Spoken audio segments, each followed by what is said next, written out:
Yo, what's good YouTube? It's boardzy, and this is going to be a review of the Gwolves HTX. This has been a pretty highly requested video. This mouse actually dropped a while ago. It took me a while to get my unit from Gwolves, and then I used it for a while before I reviewed it. So I'm sorry for the kind of delayed review, but gonna get right into it.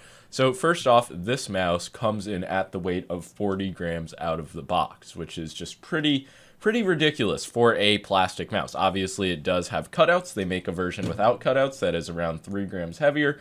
But yeah, this is lighter than something like the small Starlight, which has been the lightest wireless mouse for quite some time. That's of course not counting fingertip grip mice like the HSK Pro, but let's be honest, fingertip grip mice are pretty stupid. So full-size mouse, this is the lightest one that I can think of.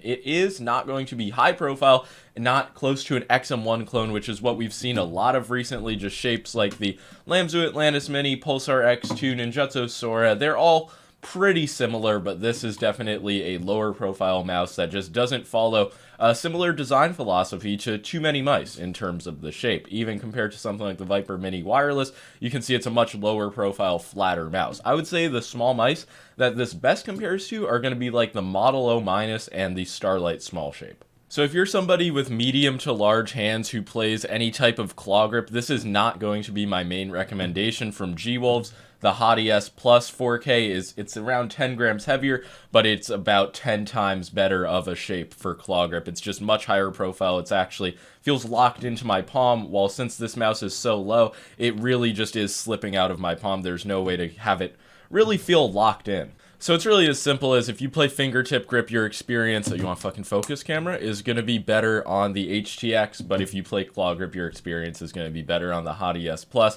In terms of specs, these are using the same thing, 4K Hertz compatible, 3395 sensors, zippy switches.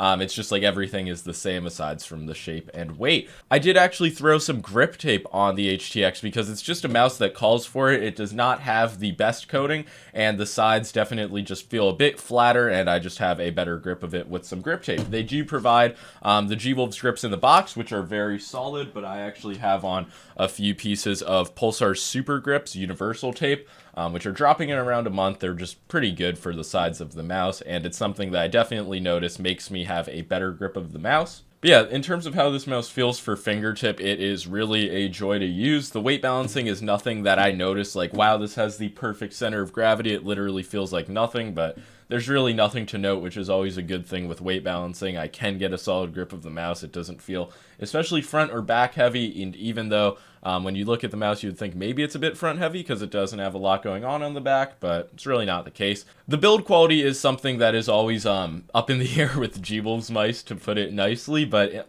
for their past few mice, they've actually been using the PCB to reinforce the sidewalls. So you're not really going to have any sidewall flexing unless you're literally like trying to kill the mouse, which I just don't know why anybody would do. So in terms of structural integrity, really nothing to note in terms of any kind of like flexing. Like if I squeeze the top, I can kind of get it to flex in, but again, this is nothing, like you're not going to be putting that type of pressure in game. And there's no creaking or rattling to note either. So I would say in terms of quality for a Gwolves mouse, this is one of the few units that just didn't have any issues for me. Because if you go back to my original review of the HTX Plus, one of the side buttons was getting stuck, and overall the quality just wasn't locked in. And I would say like the click quality still has a bit of room to improve on this mouse, but in terms of the structure for a 40 gram mouse, it's very impressive. But yeah, like I mentioned, the click quality, this is going to be using zippy switches, and I've just never been a huge fan of these. They have the mushy click feeling of an optical switch, but they're a mechanical switch, just not a lot of sharpness, but they are pretty light to activate. But I just do enjoy a more well-defined mouse click. You can kind of like lose the tactility when you're spamming these, if that makes a lot of sense. I definitely don't prefer them for Fortnite editing as much as some other options, especially when you consider there is like a good amount of post-travel and pre-travel if you click towards the top of the click. But that is, of course, nitpicking the mouse, but on a $150 plus mouse, you're going to want it to be nitpicked before sinking your money into it. So I would say, like, they could just tighten up the tolerances on the clicks a little bit more, maybe reduce the total travel a little bit on the shell, but those are just ideas to make the clicks feel maybe 5% better. In terms of click latency, Gwolves has it down already, so these are going to be extremely low latency. latency, obviously even lower if you use 4K hertz polling rate. And you might wonder, why wouldn't I use 4K hertz polling rate on a 4K compatible mouse? And the answer, generally should, but the battery life is so fucking bad on this mouse. It is actually like unbelievable. Sometimes I'll charge the mouse overnight and by the next day, like, it'll be blinking red already, which is another thing. Like, it blinks red and you can't really see it because your hand's covering it, so the mouse is just going to randomly die. And the real kicker is that the receiver uses micro USB, but to charge, the mouse uses USB-C, which is just like fucking shocking. It's just crazy to me. You need a separate cable to charge the mouse, which they obviously do provide, but the fact that the receiver and the mouse aren't using the same type of cable, that is just like a world's first. So yeah, the battery life with 4K hertz is really bad, to the point, like, I was using 2K hertz polling for the bulk of the testing, so I could at least get like a few days on a single charge of the mouse, because it's just annoying as shit testing mice, swapping between different mice. I pick one up and it's like, okay, this mouse I'm testing is dead. That's unfortunate. So yeah, really do be wary of the battery life with this mouse. You can always get the 1K hertz version of this mouse, which is significantly cheaper. I believe that's like $110 after a code versus $160. And I mean, you can really just ask yourself, like, how much is 4K hertz going to be worth it for me? It's something that's definitely noticeable on tracking. I have a 1440p 360 hertz monitor, so it's like very clear the difference, but it's not something where if you die and you have 1K hertz polling, you're going to think, oh, if only I had 4K hertz, I would have won that fight. But yeah, sensor implementation is really nice. The sensor position is nice.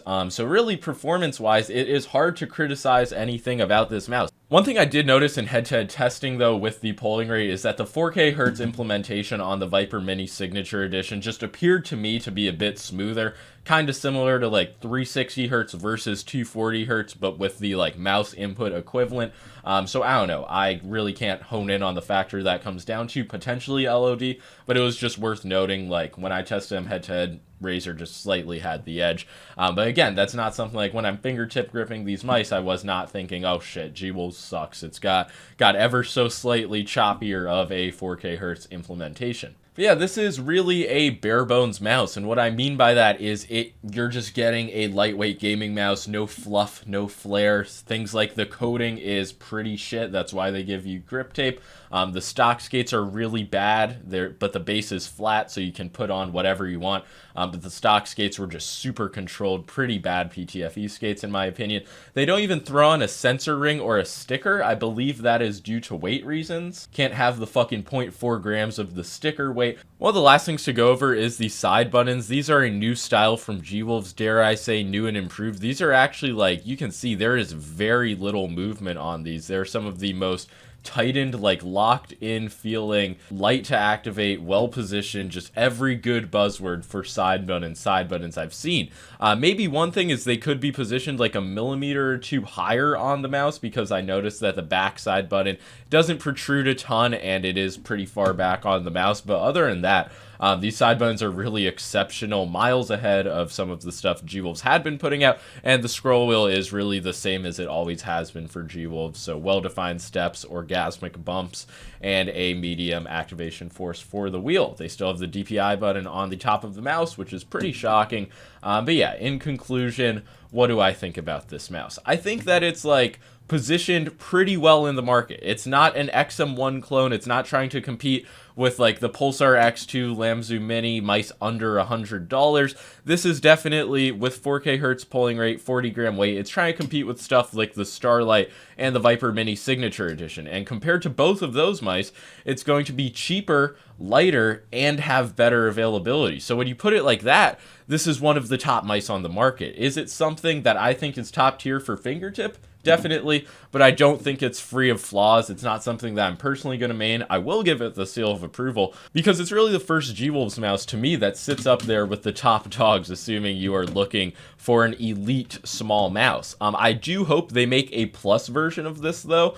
somehow address the battery life, fix the stupidity with the cables, and just generally improve the click feeling, still keep that like under 45 grams, and that might be the best mouse on the market, because I do feel like a plus size, slightly more usable for claw grip would appeal to more people. But yeah, it's really, regardless, it's an insanely surprising mouse.